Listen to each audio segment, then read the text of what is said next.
Hi, I'm Sly Grandpa. Let's start our story. You ever hear one of those stories that starts with, "I never thought it would happen to me"? Yeah. Well, I thought I was too damn smart for that. Turns out, I was wrong. Here's the headline version: I raised my son with my own two hands, taught him how to work the soil, how to stand tall, how to look a man in the eye and shake his hand. And in return, he tricked me into signing away my family land, the very ground my father and grandfather bled for. Sounds like something out of a bad soap opera, right?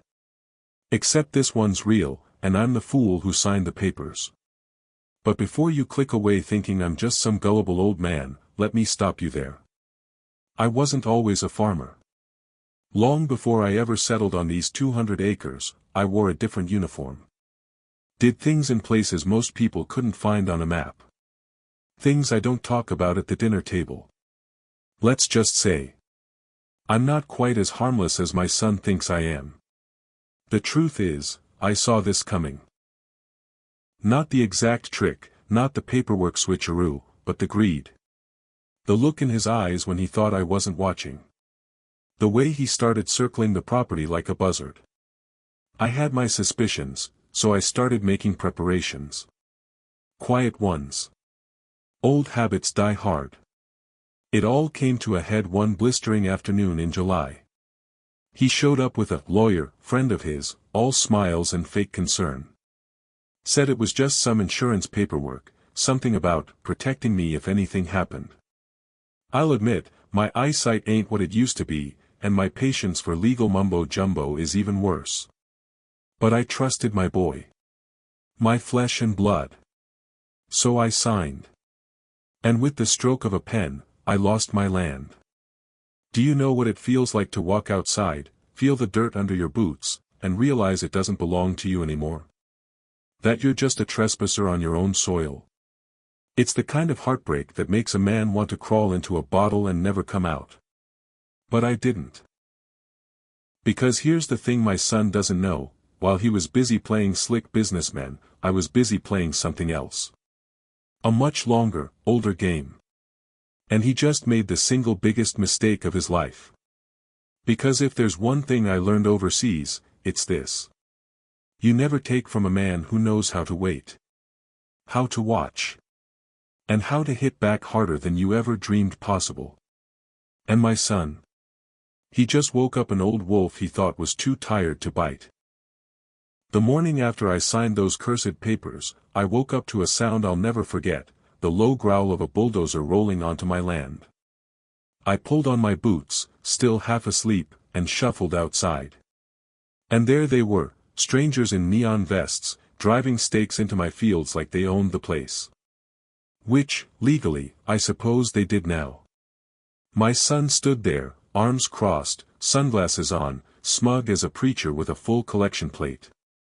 "Dad," he said, voice dripping with that fake sweetness he uses when he's about to do something rotten, "we're breaking ground today. You'll love it. Condos. Gonna make us all rich. Condos.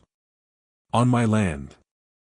The same land where I buried my wife's favorite dog, where my grandkids learned to fish, where my hands planted every damn tree in that orchard." He looked me dead in the eye, like it was nothing, and said the word condos. I felt something old stir in me. Not just anger. Not grief. Something deeper. Something I hadn't felt since I left the service. A steady, cold focus. I didn't shout. Didn't throw a fit. Didn't give him the satisfaction. I just nodded, turned on my heel, and went back inside. You see, I may have signed the land away, but there's one thing my son doesn't know. One little clause I had written into the property records back in '78, when I first bought the place. Most people would never think to look for it. Hell, I almost forgot about it myself. But it's there, buried in the county archives, tucked in like a landmine waiting for the unlucky fool who steps on it. And guess who just stomped on it with both feet? That night, I pulled out an old trunk I hadn't touched in years. Inside were letters, journals, and a few things from my past life, things my son doesn't know exist. Let's just say I didn't spend all my years after the service growing corn. I had a side career. A skill set. A network. I lit a cigar, sat back in my chair, and flipped open the first notebook. My hands shook a little, not from fear, but from excitement. It had been a long, long time since I'd played this kind of game. My son thinks he won. He thinks the land is his. But what he doesn't know is this. The land doesn't just belong to the one who holds the deed. It belongs to the one who knows its secrets. And I've been keeping secrets from my family for decades. The bulldozers stopped at sundown, but the real digging was only just beginning. You ever hear the saying, paperwork wins wars just as often as bullets? Most folks don't. But I learned it the hard way. See, after my time overseas, I spent a few quiet years working for a law office in town. Nothing glamorous, just filing, research, digging through old records. But when you spend long nights in dusty archives, you learn things. You learn where loopholes hide, and how the law isn't written for the honest man, it's written for the clever one. So back in '78, when I scraped together every dollar I had and bought this land, I tucked something into the deed. A little clause. Harmless looking. Simple. But sharp as a razor if you knew how to wield it. That clause says, any commercial development must receive approval from the original landholder, regardless of ownership transfer. In other words, yeah, my son has the land on paper. But when he tries to build his shiny condos, he'll need my signature. And I promise you, he ain't getting it. Now, you might think, why not just tell him? Rub it in his face right now. Because revenge, my friend, is not served raw. It's marinated. It's smoked low and slow until the flavor sinks into the bone. So I played dumb. I let him strut around the property with his architects and investors. I let him measure, point, and dream. I let him tell me, his own father, that maybe I should think about moving into assisted living soon. That one nearly made me laugh. Instead, I nodded and smiled. The wolf wearing a sheep's grin. Meanwhile, I made a trip into town. Walked into the county records office, tipped my hat to the clerk, and asked for the files only I knew existed. They were still there, my claws, my landmine, sitting like a rattlesnake in the grass. But that wasn't the only thing I found that day. Tucked away in an old folder was a letter. An envelope with my name on it, written in a hand I hadn't seen in years. My wife's hand. She'd left something behind, something I'd forgotten she ever touched. And when I slid that letter out and read the first line, well, let's just say the landmine I planted wasn't the only secret buried here. I didn't cry when my wife died. Not at the funeral, not when I folded her dresses into boxes, not even when I walked into our bedroom and found her hairbrush still warm with strands of silver.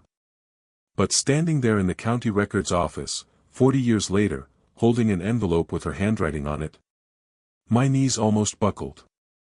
The clerk gave me a curious look. I told him it was family business and walked out before my voice could betray me.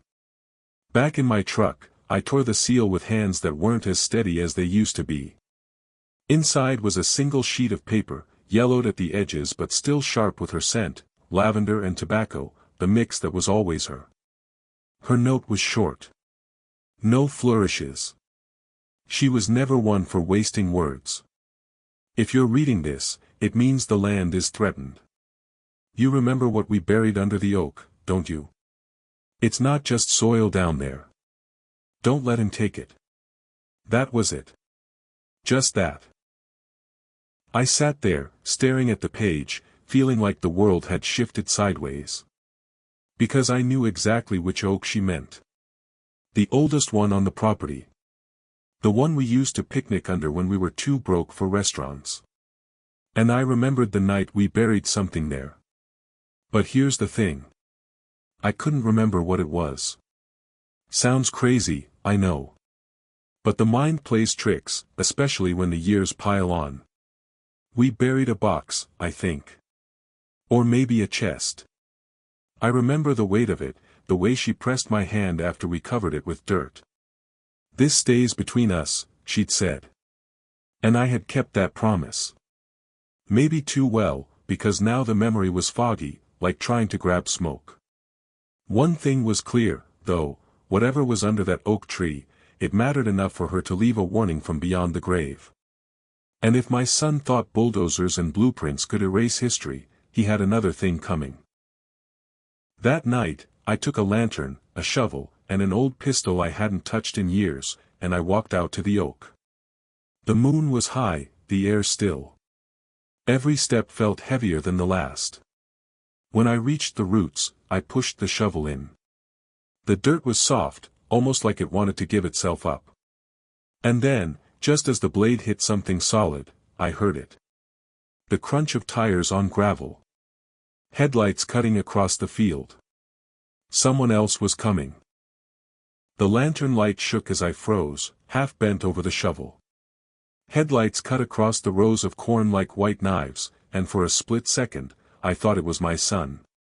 Maybe he'd gotten wind of the oak. Maybe he was watching me closer than I realized. I killed the lantern, crouched low, and waited. The truck rolled up slow, like a predator circling its prey. An old Ford, beat to hell, the kind you'd only keep running if you knew how to fix things with your own hands. Not my son's style, he never held a wrench a day in his life. The engine cut. The door creaked open. And out stepped a figure I hadn't seen in 30 years. "Jesus Christ," I whispered. It was Eddie. Back in the day, Eddie and I had a different kind of partnership, one that wasn't exactly legal. Let's just say I wasn't always a simple farmer. After the service, I had skills. Skills that paid better in shadows than in daylight. Eddie was my right hand back then. He was supposed to be dead. But there he was, older, meaner, and carrying a metal detector in one hand like it was just another Tuesday night. "You're late," he called out, like we'd planned this. I didn't answer. My hand drifted toward the pistol in my coat pocket. Eddie just grinned, teeth catching the moonlight. "Relax, old man. You're digging in the wrong spot anyway." That's when my stomach dropped. Because if Eddie knew about the oak, then he knew about the box. The box my wife had written about. The box I couldn't even remember clearly. And if Eddie knew, who else did? I didn't move, didn't blink, didn't breathe. But one thought hit me like a hammer. This isn't just about my son stealing my land. It's about something buried here long before he was born. And I had the sickening feeling that whatever was in that box, it could burn down more than just my family. Eddie stepped closer, metal detector humming. "Let's dig it up," he said. "Before they get here." "Before who gets here?" I asked, my voice low. Eddie didn't answer. He just swept that detector over the roots like a priest blessing an altar. The machine beeped, sharp and hungry, right where my shovel had struck. "There," he said, tapping his boot on the dirt. "Just like she told me." I stiffened. She. My wife? My dead wife? I didn't get a chance to ask. Because that's when I heard it, another engine. Louder this time. Newer. Not the cough of an old Ford, but the smooth purr of money. Headlights carved across the field, 2, 3 sets, bouncing over the gravel road. Eddie cursed under his breath. Too late. I pulled my pistol. The weight of it was familiar, almost comforting, like shaking hands with an old friend. "Talk, Eddie. Who's in those trucks?" He gave me a sidelong glance, half grin, half grimace. "Your son's not as original as he thinks. He's been making deals he doesn't understand. The kind of people who don't wait for signatures on a deed." My stomach dropped. Greedy bastard had gone crawling to men I recognized instantly, even before I saw their faces. The truck stopped at the edge of the orchard, doors slamming, shadows moving quick. Not cops. Not developers. Men who walk like they've carried rifles longer than they've carried wallets. Mercenaries. The kind of hired muscle you don't find in small-town America unless someone with deep pockets made a call. "Your boy invited wolves to the feast," Eddie muttered. He looked at me then, the years etched deep in his face. "But you and me? We were wolves long before them." The night split open with the sound of boots on gravel. Flashlights flicked on, sweeping the trees. A voice called out, sharp, professional. "Spread out. Find the old man. We know he's here." Eddie raised his shovel like it was a spear. "Guess the digging'll have to wait." "And me?" I slid the safety off my pistol, planted my back against the oak, and felt something I hadn't felt in decades. Not fear. Not anger. Purpose. If my son wanted war over this land, he was about to find out exactly what kind of man raised him. The first flashlight beam swept past me, close enough that I could see dust swirling in the air. I held still, pistol low, finger resting on the trigger but not pulling. You don't survive long in this world by firing first. Eddie crouched beside me, whispering through his teeth. 5, maybe 6. You take the right, I'll take the left. I almost laughed. 30 years gone and Eddie still talked like we were running black bag jobs in places Uncle Sam swore we never set foot in. But he wasn't wrong. The orchard gave us cover. The mercs were too loud, too confident, treating the land like it already belonged to them. City wolves don't know how quiet the country gets at night. One wrong snap of a twig can tell you everything.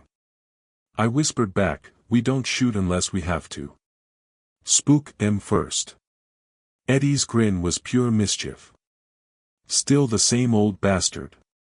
So we played ghosts. Slipping through the rows, stepping where the ground was soft, letting the intruders get themselves lost in the dark. I tossed a rock at a metal fence post, and the clang echoed like a gunshot. They cursed and scrambled, 2 of them breaking formation. Divide and distract. Just like old times. One wandered too close to me. Young guy, maybe 25, night vision goggles glowing faint green. He thought the land was just dirt and trees. But every root, every hollow, every worn path, I knew it like the back of my weathered hands. I let him pass, then pressed the barrel of my pistol against the back of his neck. "You take another step," I growled, "and you won't take a second." He froze. Breath caught. Gun hanging limp at his side. Not trained enough to know how to break it. I stripped his weapon, shoved him face down in the dirt, and whispered in his ear, "Tell your friends, this land bites back." Eddie, meanwhile, made a show of cracking branches, hurling rocks, whistling low. Within minutes, the mercs were rattled, shouting at shadows, firing warning shots into the dark. Expensive amateurs. But just when it seemed like we had the upper hand, one of them shouted into a radio. "Base, come in. We found the oak." My blood ran cold. They weren't here for me. They were here for the box. Eddie's face tightened. "They know too much," he hissed. And before I could stop him, he broke cover, charging toward the tree with the kind of reckless rage I hadn't seen in him since the desert. The flashlight swung. Gunfire cracked. And just like that, the orchard lit up with war again. The night erupted in fire and thunder. Bullets shredded bark, dirt leapt from the ground, and the old oak I'd leaned on for decades suddenly looked fragile under the assault. I dropped flat, the young merc still whimpering in the dirt beside me. Eddie wasn't so careful, he charged headlong, firing from the hip like it was 1985 and he had nothing left to lose. "Damn fool," I muttered, but my body moved on instinct. I cut across the orchard low, flanking, every step muscle memory from a life I swore I'd buried. One merc dropped, screaming, his leg torn open. Another fell silent when Eddie's shovel cracked skull. For a moment, I almost believed the 2 of us could hold the line. Old wolves against new pups. But then the big one stepped out of the shadows. 6.5 feet of body armor and calm. Didn't flinch when Eddie fired. Didn't blink when I leveled my pistol. He just raised a hand, signaling his men to stop shooting. Enough, he barked. His voice was clipped, European maybe. Professional. We're not here to kill you. My finger tightened on the trigger. You've got a hell of a way of showing it.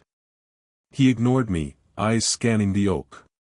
We want what your wife left behind. Give us the box, and we'll leave this land to rot in peace. My stomach dropped. They knew.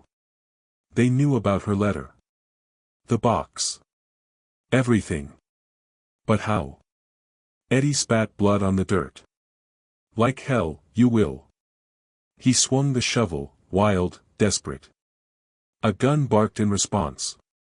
Eddie staggered, a dark stain blooming across his shirt. No. I shouted, catching him as he fell. His breath rattled, eyes still burning with that reckless fire. They can't have it, he rasped. You know what's inside. But I didn't. God help me, I didn't remember. Before I could ask, the merc leader gave a sharp whistle. 2 of his men stepped forward, shovels in hand, and started digging at the roots of the oak. I pressed Eddie's hand, pistol heavy in my other. My wife's letter burned in my pocket. The truth was about to be unearthed, whether I liked it or not. And judging by the way the mercs dug with almost religious urgency, I wasn't sure I wanted to see what came out of that hole. The shovels bit into the dirt with greedy hands. Every scoop sounded louder than gunfire, every clump of soil peeling back years of silence. I knelt beside Eddie, trying to stanch the bleeding with my hand. His eyes were glassy but sharp enough to lock onto mine. Don't let them take it, he croaked. What is it? I hissed. What the hell did we bury? But he just coughed, blood flecking his lips, and shook his head. The mercs hit something solid. A dull thunk. Got it, one shouted. They pulled it free, a steel box, dented with age, no bigger than a footlocker. Heavy enough that 2 men grunted carrying it. Mud and roots clung to its edges like the earth itself didn't want to let go. The leader stepped forward, brushing dirt off the lid. I caught a glimpse of something carved into the metal, letters faint but unmistakable. Not English. Cyrillic. My heart stuttered. Old ghost stirred. I hadn't seen that script since the days when the Cold War wasn't just history, but headlines. Open it, the leader ordered. One of the mercs fumbled with the latch, cursing. The lock was rusted, stubborn. Finally, he pried it loose with the butt of his rifle. The lid creaked. I leaned forward despite myself, every nerve on edge. My wife had known. She always knew. But why had she hidden this from me too? The mercs threw the lid open. And froze. Inside wasn't gold, or cash, or jewels. No fortune to sell, no relic to pawn. Just stacks of paper, sealed envelopes, all marked with dates and stamps. Classified documents. Dozens of them. Maybe hundreds. The leader's face broke into a smile that chilled me to the bone. Finally, he murmured. The files. Behind me, Eddie groaned, trying to lift his head. Told you, he whispered. This land soaked in more than blood. It's soaked in secrets. And in that moment, I finally understood, my son hadn't just stolen my land. He'd stumbled into a war older, darker, and far bigger than both of us. And by digging up that box, he'd just signed his own death warrant. The merc leader rifled through the papers with gloved hands, flipping page after page like a starving man at a banquet. His smile widened with each sheet. I caught glimpses under the lantern light. Maps. Coded transmissions. Names typed in cold black ink. Stamps that said top secret in English and Russian. My stomach turned. I remembered now. Faint outlines of nights in Berlin, missions whispered about but never spoken aloud. Eddie and I had been pawns in a game bigger than we ever knew. And my wife, God bless her, she must have stumbled on the files after I buried them. Maybe she thought hiding them under the oak was safer than letting me destroy them. Maybe she knew someday the past would come knocking. The Merc leader finally looked at me, his grin sharp as broken glass. You should have burned these, old man. Instead, you hoarded them. Why? I said nothing. Truth was, I didn't know anymore. Maybe some part of me wanted proof I wasn't just another nameless soldier. Maybe I thought secrets were a kind of insurance. Now they were a death sentence. The leader nodded to his men. Pack it up. We deliver tonight. That's when Eddie rasped, voice weak but defiant, you don't even know what you're holding, do you? The leader raised an eyebrow. Enlighten me. Eddie coughed a laugh, spraying blood on the dirt. Names, locations, betrayals, enough to topple governments if they ever got out. These aren't just dusty files. They're a loaded gun pointed at the whole damn world. The leader's smile never faltered. Exactly. I felt the weight of my pistol, my pulse pounding in my ears. My land was gone, my son had invited wolves to my doorstep, and now my wife's secret was about to ignite a fire that could burn far beyond our family feud. And yet, a strange calm settled over me. Because if there's one thing I learned both overseas and in the courtroom, it's this. When someone steals your leverage, you don't fight for it back. You create new leverage. And I had just the thing. My son. He wasn't here now, but he'd made deals with these men. Deals he couldn't possibly understand. And deals always left paper trails. The mercs thought they had me cornered. But what they didn't know. I still had cards left to play, and my son's signature was about to become my favorite weapon. The mercs hauled the steel box toward their trucks, smug as foxes with a chicken under each arm. Eddie was fading fast, but his hand clenched my sleeve with surprising strength. Don't let them win, he croaked. I patted his shoulder. Don't worry. This ain't my first game of chess. The merc leader barked orders in clipped tones, his men fanning out with their prize. They thought the night was over. But I wasn't looking at them anymore. I was thinking of my son, his smirk, his arrogance, the way he thought he'd played me. What he didn't know, greed leaves fingerprints. He'd signed contracts, cut deals, maybe even borrowed money from men like this. All of it would be documented. And I had an old friend down at the county courthouse who owed me more favors than he could count. So while the merc strutted off, I pulled out my phone. Not to call the cops, they'd be outgunned, outbought, or both. No, I dialed a different number. A number I hadn't used in decades. Langley switchboard, a voice answered after one ring. I smiled grimly. This is Coldwell. Retired Asset 749. I've got a live package of missing files, Cold War vintage. And mercenaries digging on U.S. soil. There was silence on the other end. Then, sharper, location. I gave them the coordinates. And send someone who knows the name Halvorsen. They'll understand. I hung up before they could press. Old habit.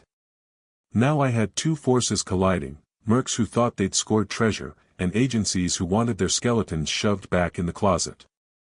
And right in the middle, my idiot son, whose signature and bank accounts tied him to the wolves now circling me. By dawn, this wouldn't just be about land anymore. It would be about exposure, betrayal, and survival. I looked down at Eddie, who was still breathing, though shallow. Hang on, partner, I said. The show's just starting. In the distance, the mercs' trucks rumbled to life. They thought they were driving away clean. But I knew better. Because when you hold secrets heavy enough to break nations, you don't just bury them in the ground. You bury them in people. And my son's name was written all over this mess. By sunrise, the orchard looked calm again. No mercs, no gunfire, just dew on the grass and the oak tree standing like nothing had happened. But the silence was a lie. The mercs had their box. Langley had my call. And my son, my greedy, blind fool of a son, was about to walk into a storm he couldn't spell his way out of. I didn't have to wait long. Around 9, a shiny black SUV pulled up the gravel road, polished so clean it reflected the sky. Out stepped my son, dressed like a big city developer, pressed shirt, designer watch, smile slicker than oil. "Dad," he called, arms wide like we were still family. "Heard there was a little ruckus last night. Contractors said they heard shots."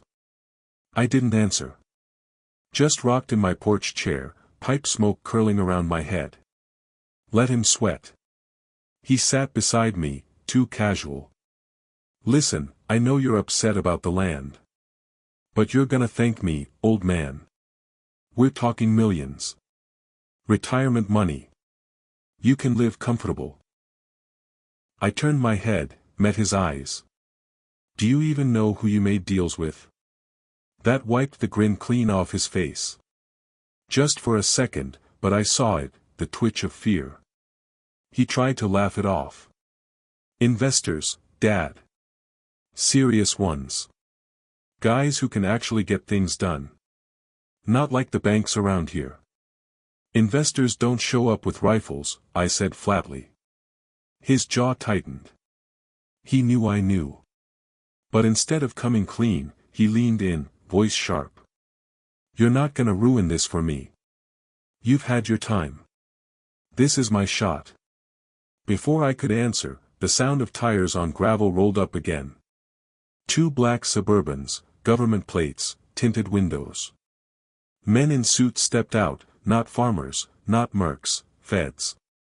The kind that walk like every step is classified. My son's face drained of color. "Who the hell are they?" he hissed. I puffed on my pipe, savoring the moment. "That, boy, is the bill collector." The lead agent strode up, flashing a badge but not giving me time to read it. "We need to speak with your son. Alone." My son stammered, "What's this about?" The agent's eyes were cold as stone. "About the company you've been keeping. And about the documents currently in unauthorized hands." He grabbed my son by the elbow. My boy tried to jerk free, shouting at me like a child throwing a tantrum. "Dad! What did you do?" I didn't move. Didn't blink. Just let the wolves tear at each other. Because sometimes revenge isn't about striking the blow yourself. Sometimes it's about letting a fool choke on the rope he tied. The agent stuffed my son into the back of their Suburban, his shouts muffled by tinted glass. I stayed on the porch, rocking slow, pipe in hand, looking for all the world like a harmless old man watching the morning pass. But inside, I was counting seconds. Because if there's one thing mercs hate, it's being cut out of a deal. And if there's one thing feds hate, it's mercs running loose on US soil. I didn't need to light the fuse, they already had the match in hand. Sure enough, less than an hour later, the mercs came back. Same trucks, same leader, only this time they weren't sneaking. They rolled down the drive bold as brass, engines growling, dust rising behind them. The feds stepped out, hands on their holsters. Tension snapped through the air like barbed wire. The merc leader grinned. "You boys must be lost. This is a private matter." He thumped the steel box in his truck bed. "And this property belongs to our partners." He jerked his chin toward the Suburban holding my son. The Fed's jaw tightened. "That man is under federal custody." "Not for long," the merc replied. And just like that, rifles came up, safeties clicked off, and my quiet little farmyard turned into a powder keg. I leaned back in my chair, heart steady. I'd been here before, different continent, different uniforms, same story. 2 packs of wolves circling, neither willing to blink first. That's when I played my card. I stood, whistled low, and every head turned toward me. "You boys arguing over my land?" I asked. "Funny thing about land. It remembers who it belongs to." Then I raised my phone and hit send. Every merc, every Fed had their comms or phones buzz a second later. Because I'd uploaded scans of my wife's letter, the deed clause, and a little extra, copies of the first few files from the box Eddie and I had managed to photograph while the mercs weren't looking. I'd spread them to half a dozen encrypted inboxes, ready to blow open if anything happened to me. Insurance. The kind nobody could buy. "Kill me," I said, voice steady, "and the whole world reads what's in that box. Take him," I nodded at my son, "and you inherit his mess. Or, you can walk away." For a long moment, no one moved. The orchard held its breath. Then my son's muffled voice screamed from inside the Suburban. "Don't listen to him. He's bluffing." The merc leader smiled thin. "We'll find out soon enough." He snapped his fingers. His men yanked the steel box from the truck bed and cracked the lid open wider. The Feds bristled, weapons rising. The mercs leveled theirs in return. And just like that, the first shot rang out. The first shot cracked the morning open. Then came another. And another. Within seconds, my orchard was no longer trees and soil, it was a battlefield. Feds dug behind their Suburbans, returning fire in tight, disciplined bursts. The mercs spread wide, spraying rounds like they could chew the land into submission. Bullets tore through branches, shredded leaves, and punched holes in the barn that had stood since my grandfather's time. And me? I stayed standing on the porch, calm as a preacher, watching wolves tear each other apart. Eddie groaned inside, propped against the wall, bloodied but alive. "Old man, you gonna sit there, or play?" I tapped ash from my pipe. "Already playing." Because while the Feds and mercs thought they were fighting over papers and prisoners, I'd already shifted the board. The files I leaked. They weren't just insurance, they were bait. Enough breadcrumbs to drag more eyes here. Journalists. Watchdogs. Maybe even foreign agents. In hours, this sleepy county would glow hotter than Chernobyl. And every bullet they fired only proved my point, this land wasn't theirs to tame. It devoured men who tried. The merc leader shouted over the gunfire, "Cover the box." But he didn't realize until too late, his precious steel prize was no longer in the truck bed. Because Eddie, stubborn bastard that he was, had crawled on his belly, rope in hand, and hooked the box like a fish. Inch by inch, he dragged it toward the barn, bleeding all the while. I covered him the only way I could, by making noise. I grabbed my old shotgun from behind the door and fired both barrels into the sky. The blast thundered across the fields, startling birds, drawing every eye to me. The distraction worked. Eddie heaved the box into cover just before the mercs noticed. Then the orchard roared with fire again. A grenade rolled under a Suburban, blooming into a fireball that lit the branches like torches.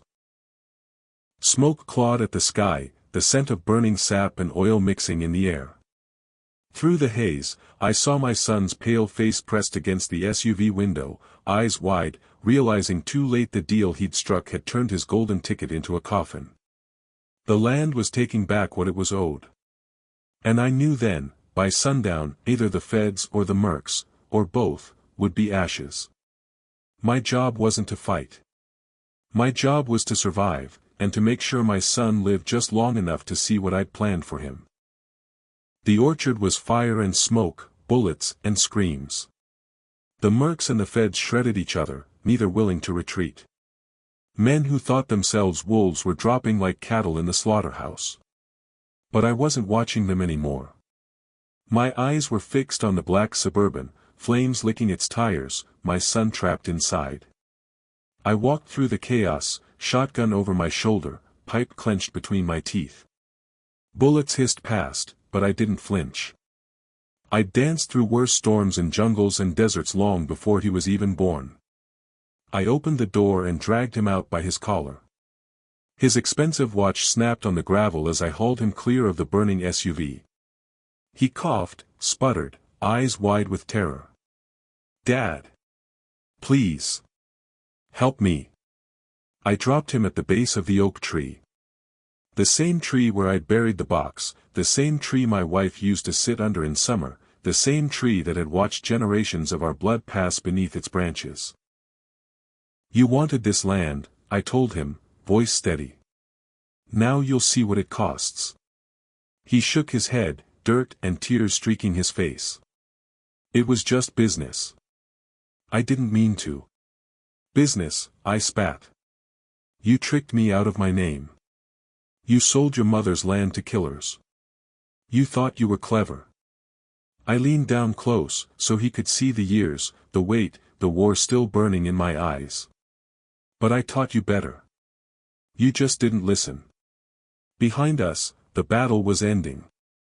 The feds had numbers, the mercs had ruthlessness, but neither would leave here whole. Fires spread from tree to tree. The orchard I'd tended my whole life was dying in smoke and ash. But that didn't matter. Land can be reborn. Bloodlines cannot. I pulled out the old manila envelope, the last ace I'd kept hidden, tucked behind my jacket. Inside was the deed, my wife's letter, and the notarized counterclaim I'd quietly filed weeks ago, before this all came to a head. The land was already back in my name. The signatures, the clauses, the legal traps, they were all mine now. My son's victory had been nothing but paper dust. I shoved the envelope against his chest. "You wanted inheritance? Congratulations. You inherit shame. Debt. Enemies. And if you survive today, they'll keep hunting you, not me." He stared at me, broken. You ruined me." I smiled, cold and tired. "No, son. You ruined yourself. I just let the rope tighten." As the feds closed in and the merc's last truck burned, I walked away. Eddie limped beside me, dragging the steel box one final time. The orchard crackled behind us, branches collapsing, smoke curling into the sky like a funeral pyre. I didn't look back. Not at my son. Not at the fire. Not at the wolves tearing scraps from each other's bones. Because the land was mine again. And the last harvest had come due.